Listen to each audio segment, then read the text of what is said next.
नमस्कार दर्शकों, आज के इस अंक में हम आपको फेंग शुई के अनुसार संपूर्ण रूप से व्यापारिक विपणन कार्य स्थल तथा कंपनी के स्टाफ के बैठने तथा वहां पर होने वाली समस्त गतिविधियों के बारे में विस्तार से बताने वाले हैं, क्योंकि जो जानकारी आपको बहुत प्रयास करने के बाद भी मुश्किल से मिल पाती है उसको मात्र आप इस वीडियो के द्वारा आसानी से प्राप्त करने वाले हैं।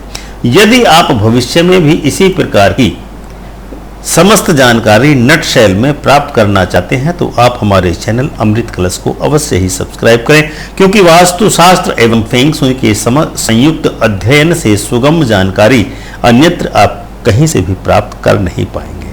तो आइए दर्शकों, शुरू करते हैं आज का यह कार्यक्रम। वास्तुकला की भांति ही फेंग शुई भी विस्तार से किसी भी कार्यालय की आंतरिक साज सज्जा तथा कार्य स्थल की भवन निर्माण कला के बारे में विस्तार से बताती है कि किस प्रकार से कार्य स्थल को वाइब्रेंट बनाया जाए, वहां पर कंपनी के प्रबंधक के बैठने का स्थान कहां पर रखा जाए, कंपनी का लोगो या शुभांकर किस प्रकार का बनाया जाए, कार्य स्थल के वातावरण को सकारात्मक बनाने के लिए किस प्रकार के रंगों का प्रयोग किया जाए, इसके साथ ही साथ बाहरी वातावरण को किस प्रकार से सकारात्मक बनाया जाए ताकि आपको अधिकतम लाभ हो सके। वास्तु में जिस चीज को शर या तीर की संज्ञा दी गई है उसी को फेंग शुई में पॉइजन एरो के नाम से जाना जाता है। यदि कार्यस्थल के भवन में नुकीली संरचना की गई है तो यह नकारात्मक ऊर्जा का संचरण करने वाली होती है। इसके अलावा यदि भवन में मुड़े तुड़े रूप से संरचना की गई है तो वह भी पॉइजन एरो का काम करती है। इसके अलावा जो कर्व रूपी स्ट्रक्चर बनाए जाते हैं वह आपके लिए पॉजिटिव वाइब्रेशंस बनाने का काम। के भवन जिनका की ऊपरी की छत आपके भवन के बराबर है और उनकी छत बिल्कुल समतल है तो यह भी नकारात्मक ऊर्जा का निष्कासन करते हैं। गोलाई की संरचना वाले भवन सकारात्मक माने जाते हैं। यदि आपके कार्यस्थल के भवन के पीछे की बिल्डिंग ऊंची है तो ऐसे कार्यालय में सदैव ही चोरी होने का भय बना रहता है। यदि आपकी समीपवर्ती बिल्डिंग पर नुकीली संरचना बनी हो और उससे चीते की आकृति बनती हो तो यह भवन आपके लिए नकारात्मक प्रभाव डालने वाला ही सिद्ध होता है। वास्तु भवन या भूखंड की आकृति पर भी अत्यधिक बल देती है। प्राचीन वास्तुशास्त्र के अनुसार शेरमुखा भूखंड आवासीय उद्देश्य के लिए बिल्कुल ही नकारात्मक माना जाता है, लेकिन यह नियम या सिद्धांत पूर्णतः शाश्वत नहीं है। शेरमुखा भूखंड या भवन व्यापारिक कार्यों के लिए सर्वश्रेष्ठ माना जाता है। इसीलिए इस प्रकार के भवन को व्यापारिक प्रतिष्ठान के रूप में प्रयोग करना अत्यंत ही लाभदायक रहता है। नियमित अथवा वर्गाकार अथवा आयताकार भूखंड कमर्शियल उद्देश्य के लिए उत्तम माने जाते हैं। मुख्यतः भवन का मुख्य द्वार उत्तर या पूर्व की दिशा की ओर ही होना चाहिए, जबकि दक्षिण पश्चिम के कोने में सबसे भारी संरचना का निर्माण किया जाना चाहिए।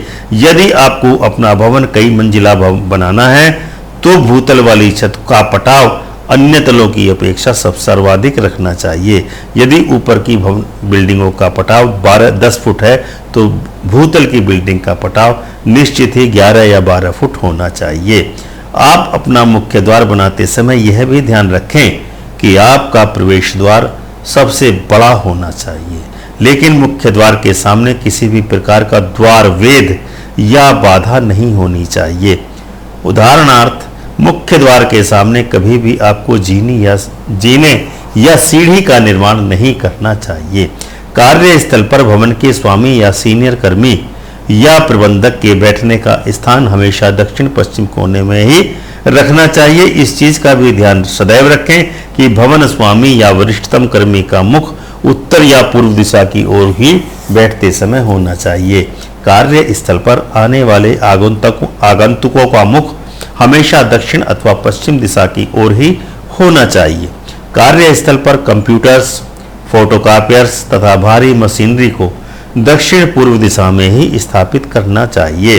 कमेटी या कॉन्फ्रेंस रूम को हमेशा उत्तर पश्चिम के कोने में ही बनाया जाना चाहिए। आपके कार्यालय के बिल्डिंग में यदि बेसमेंट या तहखाना है तो तहखाने या बेसमेंट में पार्किंग बनाइए, लाइब्रेरी बनाइए, टेलीफोन एक्सचेंज बनाइए।